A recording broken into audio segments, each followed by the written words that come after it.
Good morning, everyone. It's Elisa Maria from Elisa Maria Designs. Welcome back if you're back. Welcome if you are new. If you haven't subscribed yet, please consider subscribing because I have another tip for you that I think may help you if you come across a canvas. You see this right here? Am I in the shot? I do this all the time. Oh, I'm not in the shot. Where am I? Here I am.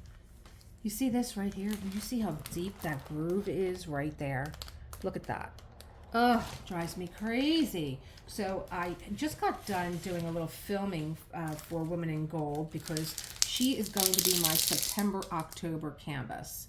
So do you see here where it's so deep, the ridge? Let me get in this shot. See that deep, deep ridge? So I've heard about putting it underneath your bed and put a books on top of it. So when I get started, I'm ready to get started. Now, this canvas to me, as I am smoothing this down, seems like this plastic on top is kind of tight on here. You can tell because you see how this is lifting up. This is actually lifting up off my desk. It's on here tight. It's kind of like when you put washi tape. You'll notice if your canvas bunches, it's because you put your washi tape to make your little squares on too tightly. I'm going to just give this another loose little drop here and a loose little drop here. I have multiple creases in this, but let's tackle this big one first. Here it is right here. See it? You can even see it, these little valleys. Never have enough room. Doesn't matter how much room I have, I never have enough. So what I'm going to do is I'm going to take this off from the back, lay it down on my desk,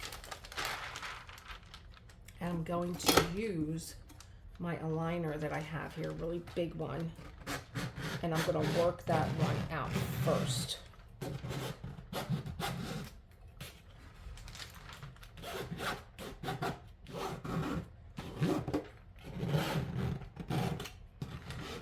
Okay, I'm going to smooth it down. Of course, it's smack in the middle.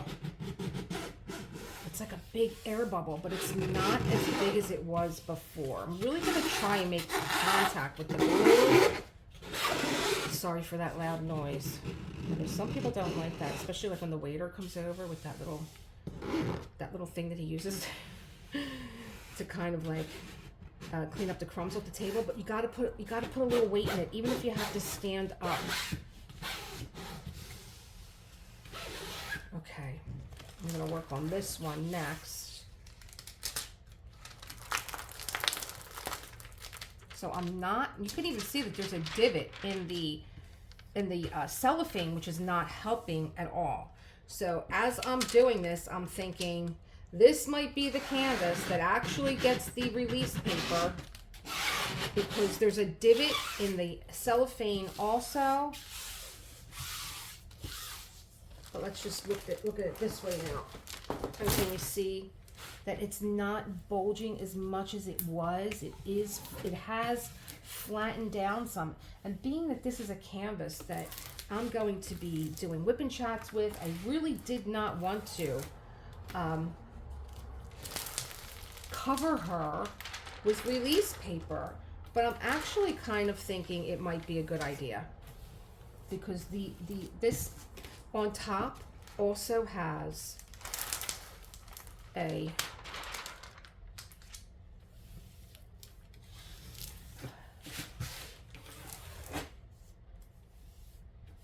is getting smoother. Okay, maybe I don't have to do it. Maybe I don't have to. Here's another bubble right here. But this bubble, not as deep.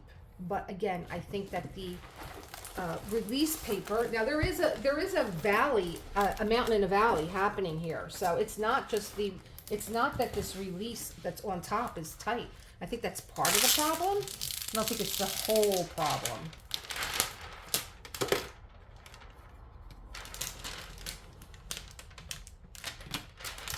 You don't want your release paper to turn the other way and hit this canvas because if you do, forget it. It's like a piece of paper hitting the canvas. Oh yeah, I really think that I think that this is going to have to go. I think this cellophane top is going to have to go. It's giving me nightmares right now. All right, let's just see. Let's just be calm. Take a step back, breathe.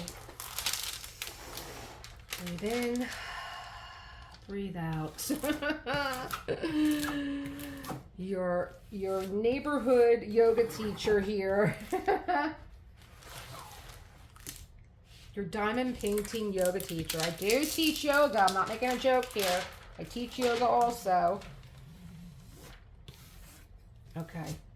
It's coming. It's coming out. So let's turn it the other way.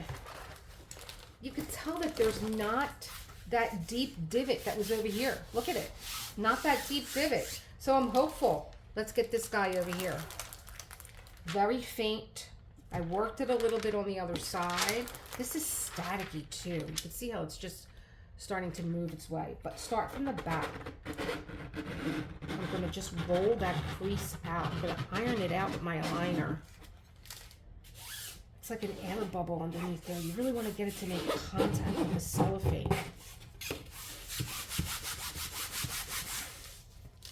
And don't underestimate the heat of your own hands to help it with this process.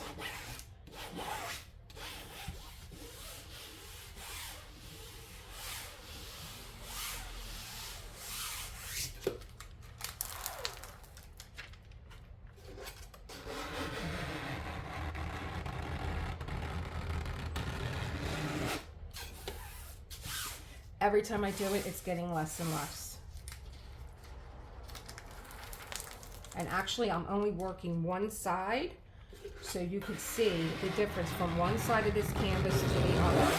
Oh, there's nothing worse than when you have like a little hill in here and a little valley. Heat of your own hands.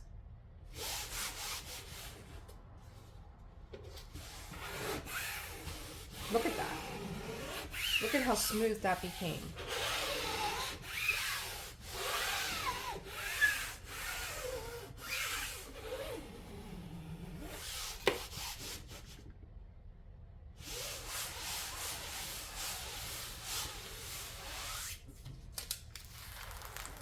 Let me do it again. You can see how less it's getting. You want it to be loose, but not too loose.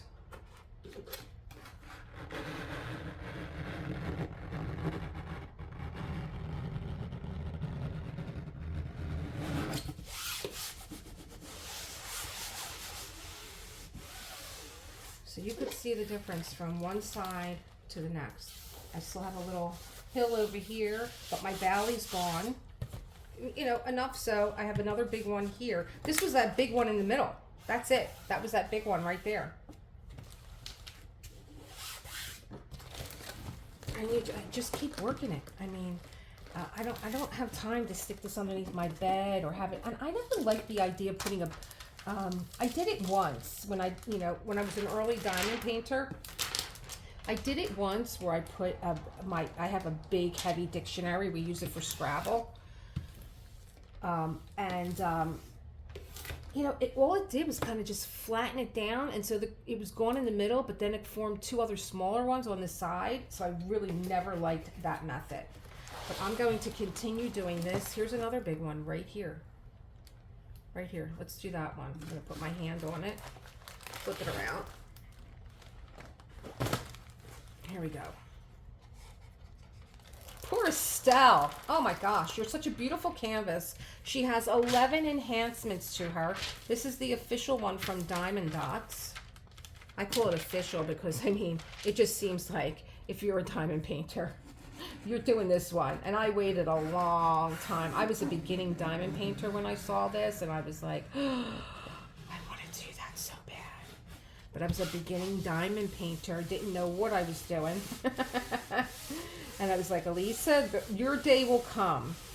Your day will come. It's not today. So I'm just laying my hands on this. I'm really happy with the way that this is coming out. I probably would have had, I think, even better success if I had the courage to take this off right now and put release paper on. I think release paper would have been the proper way of doing this. But if you're doing videos and you want your subscribers to see what you're working on, I love when you guys get to see the whole picture. Let me do it again. Maybe I'll just tackle it from another way. There was even a big, look at this off this side. I don't know if you can see it. Let me come back down. But look at this, even over here, you could see this indentation right here on the side. It's such a beautiful canvas, but I have to tell you, the way that this canvas came when I unboxed it, really didn't come like, you know, I mean, I know Diamond Dots has had like a little mini revival with these masterclass kits that they're doing. And even that, I had so many, you know, I try and find the silver lining with everything.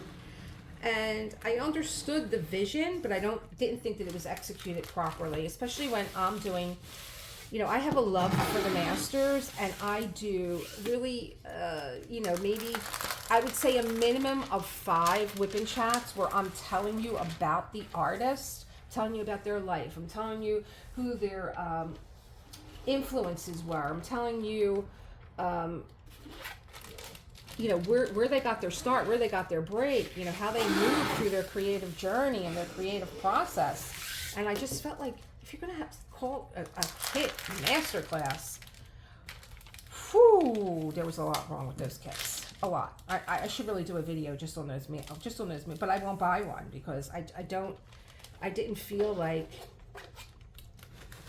it's not even about feeling. I didn't think that they hit the mark with it, especially to call it a masterclass, especially for, you know, your marketing to advanced diamond painters. Oh my gosh, did they miss the mark? They didn't even put any putty in. At least Diamond Art Club, I have to say. They're really expanding Diamond Art Club, and I don't know how I feel about all that. I think I'm starting to agree with a lot of diamond painters that they just want Diamond Art Club, who they know and love, to concentrate on what they do well, and that's the artists and the diamond paintings. And I have to agree, like, you know, leave the cards and the coasters to somebody else. Leave it to Temu or something, because they sell it, and they're going to sell it cheaper than you sell it. And like, why do you even want to waste your time on that market? I don't know. Maybe it's not a waste of time. I don't know. Maybe because I have tunnel vision with it. I did buy the Peanuts Gang because it was a licensed product, and because it was something that I could throw in my kit, in my bag for when I hit the road and I did my road trip. So I did feel like this is easy, manageable. And what was really beautiful is that each kit came with its own case and its own diamond painting pen. So talk about a value there. I used my points there. I had 50 points. So I used my points there. And, you know, I got it for like $40, and I got like 11 kits with 11 case around, and knocked my phone on the floor, clear across the room. That was fun. But you get what I'm saying here. This little divot here is nowhere as big as it was. And I am not going to roll this back up. I did have it rolled out, even though I'm not going to be using it right now. I'm going to put it in my art room. I'm going to put it on the floor. This side just feels tight to me.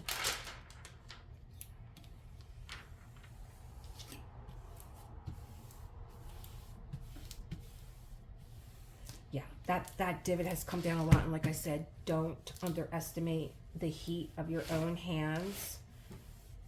It's almost like an iron, believe it or not. And look how much I got that big dent out. Big dent out. It's almost flat. And so that's my little 2 pennies worth of how to flatten out your canvas if you have. And this one had multiple. It really did. I was saying how beautiful this canvas is. I'm just loosening you up. Yeah, I can't take these like little creases in here.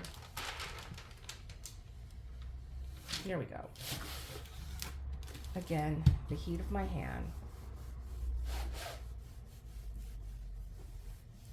Rubbing this out.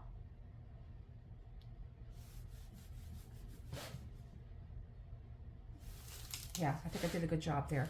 I really do. I don't feel like any I don't feel any valleys like I did before. It was just like, oh my gosh, I'm getting ready to start this canvas. And it has all these bumps in it. And I'm thinking, oh, you know, I don't have 2 dictionaries. I don't like the way it comes out, like I said, anyway. I don't like the way it comes out anyway when you do it that way. I feel like it just kind of like squishes the middle part down, but then you have 2 more creases on each side. There we go. All right, Estelle, are you feeling better? I hope so. You're too beautiful. Here we go. I think I did a really good job, and it took me under 20 minutes to do that while I was talking. And I hope it helps you guys. You know me, I'm like always giving out tips how to do something. So I hope it helps, and I hope that you're here for Estelle, because I have to tell you, Estella is her name. She was the woman in gold that Klimt, she was one of his patrons, and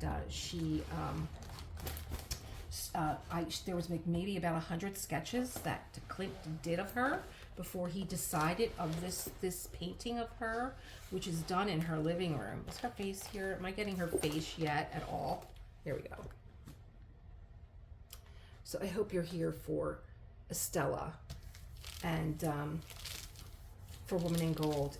It's a beautiful kit. It has very minimal colors, like maybe 20 something colors. You could see the legend right here. It has 26 colors, but then it has 8 enhancements. But I have to tell you, there are 3 of these colors in here are also enhancements. They're like little crystals, and another one kind of looks like a metal. I have to figure out which way that goes down actually on the canvas, because it's so, oh gosh, it's so beautiful. So I hope you're here for Estelle. And I hope that you enjoyed that little tip, and I hope it helps. And I will see you, as always, in the next one.